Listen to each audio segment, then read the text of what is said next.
जय श्री कृष्ण, जय श्री राम। आज मैं अध्याय 7 के है ना श्लोक 7 से शुरू कर रहा हूँ। आपको आज तात्पर्य नहीं बताऊँगा, सीधा-सीधा मैं श्री कृष्ण भगवान द्वारा कहे वचनों को आपके समक्ष एक-एक करके प्रकट करूँगा। जय श्री कृष्ण, जय श्री राम। तो कहते हैं पहला श्री कृष्ण भगवान कहते हैं कि हे धनंजय, मुझसे श्रेष्ठ अन्य कोई तत्व नहीं और सूत्र में ग्रथित मणियों की भाँति यह सब कुछ मेरा आश्रित है। कहता है गीता के पद-पद पर यह प्रमाणित हुआ है कि क्या कहता है कि जहाँ तक भगवद गीता का संबंध है, भगवान श्री कृष्ण मूर्तिमान परम सत्य हैं। गीता गीता के पद-पद पर यह प्रमाणित हुआ, है ना? विशेष रूप से इस श्लोक में यह बलपूर्वक कहा गया है कि परतत्पर ब्रह्मा एक विशिष्ट पुरुष हैं। आगे कहते हैं कि आगे कहते हैं कि ब्रह्मांड के प्रथम जीव ब्रह्मा को देवता, मनुष्य और पशु आदि संसार के सब प्राणियों में सर्वोपरि माना जाता है। पर ब्रह्मा से भी परे एक परतत्व है जिसका कोई प्राकृत रूप नहीं है, जो प्राकृत विकारों से पूर्ण मुक्त है। उस तत्व को जानने वाला भी जगत से अतीत हो जाता है, जबकि उसके अज्ञानी जीव जागतिक यंत्रणाएँ भोगते रहते हैं। कहते हैं क्या कि ब्रह्मा और शिव से भी सर्वश्रेष्ठ कौन है? परमात्मा श्री कृष्ण भगवान है, क्योंकि ब्रह्मा और शिव भी श्री कृष्ण भगवान के आज्ञा अनुसार कर्म करते हैं और वह उनकी सेवा में हमेशा तत्पर हैं, लीन हैं। इसलिए श्री कृष्ण भगवान से सर्वश्रेष्ठ इस संसार में कुछ नहीं है। आगे श्री कृष्ण भगवान कहते हैं कि संसार के अंधकार से सर्वथा परे श्री भगवान को मैं जानता हूँ। उनके तत्व को जानने वाला ही जन्म मृत्यु के बंधन का उल्लंघन कर सकता है। परम पुरुषोत्तम के ज्ञान से अतिरिक्त मोक्ष का कोई अन्य पथ नहीं है। है ना? भगवान श्री कृष्ण के ज्ञान के बिना आप किसी भी प्रकार के मोक्ष की प्राप्ति नहीं कर सकते, सफलता नहीं कर सकते।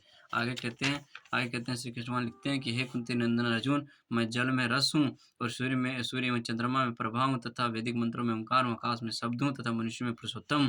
कहता है क्या कि ये जो सूर्य और चंद्रमा जो चमक रहे हैं, उसका भी चमक क्या श्री कृष्ण भगवान के ब्रह्मा ज्योति के द्वारा ही होती है। और कहता है वैदिक मंत्रों में जितना प्रकार के भी मंत्र क्यों उच्चारण ना किया जाए, सारे मंत्रों का है ना एकमात्र प्रयोजन श्री कृष्ण भगवान से है ना? आगे कहते हैं कि सागर का जल पीने योग्य नहीं है, क्योंकि उसमें जल का शुद्ध स्वारस्य लवण द्वारा दूषित रहता है। जल के प्रति आकर्षण उसके रस की शुद्धता पर निर्भर करता है। यह शुद्ध विशुद्ध रस भी भगवान की एक शक्ति है ना?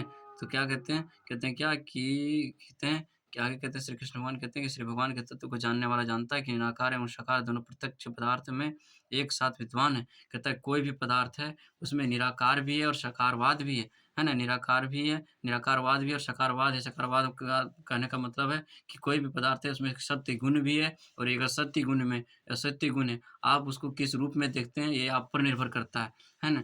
आगे कहते हैं श्री कृष्ण भगवान कहते हैं आगे कि कितना इनके विपरीत जो श्री कृष्ण को नहीं जानता वह माया के बंधन में है। श्री कृष्ण का ज्ञान मुक्ति है और श्री कृष्ण अज्ञान ही बंधन है। कहता है जो श्री कृष्ण भगवान के तत्व को जानता है, जो श्री कृष्ण भगवान के पूर्ण ज्ञान से युक्त हैं, वही संसार से मुक्त हैं और जो श्री कृष्ण भगवान के अज्ञान से है ना अज्ञान ही है, वही संसार में भवबंधन का कारण है। कहता है मैं पृथ्वी में आदि सौरभ हूँ और मैं ही अग्नि में तेज हूँ, मैं ही सब प्राणियों में उनका जीवन और तपस्वी में तप हूँ।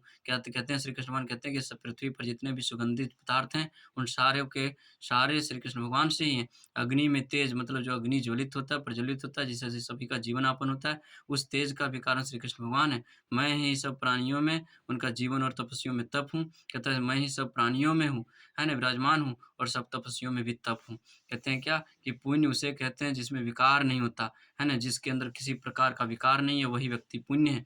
पुण्य आद्य है। पुष्प, पृथ्वी, जल, अग्नि, वायु आदि जगत की प्रत्येक वस्तु में एक विशिष्ट सौरभ रहती है। कहते संसार के सारे पदार्थ में एक विशिष्ट सौरभ है ना? आगे कहते हैं कृष्ण भावना में हम जानते हैं कि पृथ्वी, जल, अग्नि, वायु आदि सब रासायनिक और भौतिक तत्वों के स्रोत श्री कृष्ण है ना? मानव जीवन की अवधि भी श्री कृष्ण द्वारा निर्धारित है। कहते हैं मानव का जो अवधि है, उसका मरणोपरांत जो उसका जो जीवन काल है, वह भी श्री कृष्ण भगवान द्वारा निर्धारित कर दिया गया है। यह भय मन में लेकर जीना कि अब कब मेरी मृत्यु हो जाए, वह कभी भी अपने जीवन में आनंद अनुभूति नहीं कर सकता, क्योंकि श्री कृष्ण भगवान यह तय कर चुके हैं कि आपका जीवन कितने समय के लिए है उसकी है ना? और आगे कहते हैं कि यथा गोविंद अनुग्रह अनुसार मनुष्य अपने जीवन काल को बढ़ा घटा सकता है। इस प्रकार कृष्ण भावना प्रत्येक क्षेत्र में क्रियाशील है। कहता है जो अपने आयु को बढ़ाना चाहता है, उसे श्री कृष्ण भगवान की भक्ति में शुद्ध सत्व के साथ स्थापित होनी चाहिए, उसका नित्य स्मरण करना चाहिए, है ना? उसका स्मरण करना चाहिए, है ना? और उसको याद करनी चाहिए और उसका दर्शन करना चाहिए आत्मा में। जय श्री कृष्ण। आगे कहता है, हे पार्थ, सब प्राणियों का आदि बीज मुझे ही जान बुद्धि, मानव की बुद्धि और तेजस्वियों का तेज भी मैं ही हूँ। कहता है क्या कि सब प्राणियों का आदि बीज, सारे प्राणी मुझसे ही उत्पन्न होते हैं और सारे प्राणियों का विनाश भी मुझसे ही होता है। बुद्धिमानी की बुद्धि और तेजस्वियों का तेज, जो तेजस्वी है, जो साधु, जो सन्यास, उसका जो तेजस्वी चमक है, वह भी मुझसे ही युक्त है। बीजम का श्री कृष्ण सबके बीज हैं। भौतिक प्रकृति के संग में बीज चराचर नाना जीव योनियों के स्वरूप में फलित होते हैं। पशु, पक्षी, मनुष्य आदि चर जीव हैं, जबकि वृक्ष, तरु आदि अचर जीव मात्र की चराचर 84 लाख योनियाँ हैं। इन सब के जीवन के बीज श्री कृष्ण भगवान हैं। इस सब की उत्पत्ति श्री कृष्ण भगवान है। उत्पत्ति के कारण श्री कृष्ण भगवान है। वैदिक शास्त्रों में उल्लेख है कि ब्रह्मा संपूर्ण पदार्थों का उद्गम है। जितने भी पदार्थ हमारी आवश्यकताओं के लिए पूरित होते हैं, वह सभी ब्रह्मा प्रदान करते हैं, है ना? जबकि जबकि कहते हैं कि श्री कृष्ण परब्रह्मा है, ब्रह्मा निर्विशेष तत्व हैं, जबकि परब्रह्मा सभी शेष साकार हैं। भगवद गीता के अनुसार निर्विशेष ब्रह्मा साकार परब्रह्मा के आश्रय में स्थित है। अतः मूल रूप से श्री कृष्ण ही सबके उद्गम है। सारे उद्गम के कारण श्री कृष्ण भगवान है। जिस प्रकार जड़ पूरे वृक्ष का परिपालन करते हैं, उसी भांति संपूर्ण पदार्थों के आदि कारण श्री कृष्ण इस सृष्टि के संपूर्ण योग श्रम का वहन करते हैं। वैदिक शास्त्रों द्वारा यह प्रमाणित है, यतो वा इमानि भूतानि जायन्ते। कहता है क्या कि आगे कहते हैं कि वे नित्य तत्वों में परम नित्य हैं। सारे तत्व में श्री कृष्ण भगवान विराजमान हैं। सिर्फ आप किस दृष्टि से उसको देखते हैं, यह आप पर निर्भर करता है।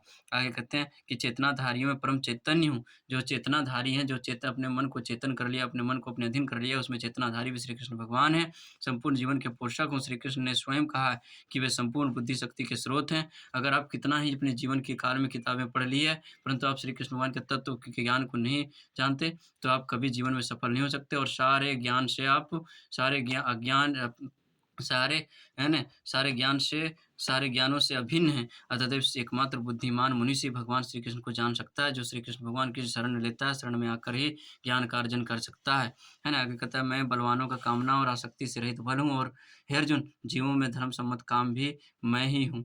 कहने का मतलब है कि बलवान अपने बल का उपयोग निर्बल की रक्षा के लिए ही करें। कहता है क्या कि जो बलवान व्यक्ति है, वो हमेशा अपना बल का प्रयोग श्री कृष्ण भगवान हैं, निर्बल की सहायता करने के लिए करें, स्वार्थ प्रेरित आक्रमण के लिए नहीं। इसी भांति धर्म सम्मत मैथुन का उद्देश्य केवल संतति करना हो, विषय सुख नहीं, है ना? कहता है क्या कि मतलब ये नहीं कि धर्म सम्मत का मतलब ये नहीं कि आप मैथुन का उद्देश्य केवल संतति करना हो, है ना? मैथुन का उद्देश्य ये नहीं कि सिर्फ संतति उत्पन्न कर दें, है ना? और विषय सुख की कामना करें। अपनी संतान को कृष्ण भावनाभावित बनाना माता-पिता का परम कर्तव्य है। जो माता-पिता अपने बच्चों को जन्म दिया है, उसका परम कर्तव्य है कि वह श्री कृष्ण भगवान के तत्व को उसे बोध कराएँ, उसको भक्तिमय में उसका है ना? भक्तिमय में उसे स्थापित करें। आगे कहता है कि जो भी सत्वगुण, रजोगुण अथवा तमोगुण से उत्पन्न होने वाले भाव है, वे सब मेरी ही शक्ति के द्वारा अभिव्यक्त होते हैं। एक सृष्टि में से मैं सब कुछ हूँ, फिर भी माया के गुणों के अधीन ना होने के कारण मैं पूर्ण स्वतंत्र हूँ। आगे कहता है, संपूर्ण सारी क्रियाएँ माया के 3 गुणों की अधीनता में हो रही है। इन मायिक गुणों का मूल होने पर भी परमेश्वर श्री कृष्ण इनके वशवर्ती में नहीं है। है ना? कहता है क्या कि कहते हैं श्री कृष्ण भगवान कहते हैं कि संपूर्ण सारी क्रियाएँ माया के 3 गुणों के द्वारा संपन्न होता है ना? 13वां श्लोक में लिखता है कि सत्व, रज और तम, इन 3 प्रकार के गुणों द्वारा मोहित यह संसार, सारा संसार इन 3 गुणों से परे मुझे अविनाशी को नहीं जानता। कहता है जिसके जिसके ज्ञान को माया के 3 आवरण ने ढक रखा है, वह कभी भी श्री कृष्ण भगवान के ज्ञान को नहीं जान सकता। आगे कहता है संपूर्ण जगत माया के त्रिविध गुणों के वशीभूत हो रहा है। इन गुणों के द्वारा मोहित जीव माया से परे भगवान श्री कृष्ण को नहीं पहचानता। त्रिविध गुणों के अधीन होने से इस जगत में सभी विमोहित हैं। है ना? जिसके ज्ञान को माया ने हर लिया है, वह जिसके ज्ञान को माया ने आवरण कर लिया है, हर लिया है, वह व्यक्ति कभी श्री कृष्ण भगवान के तत्व को नहीं जान सकता।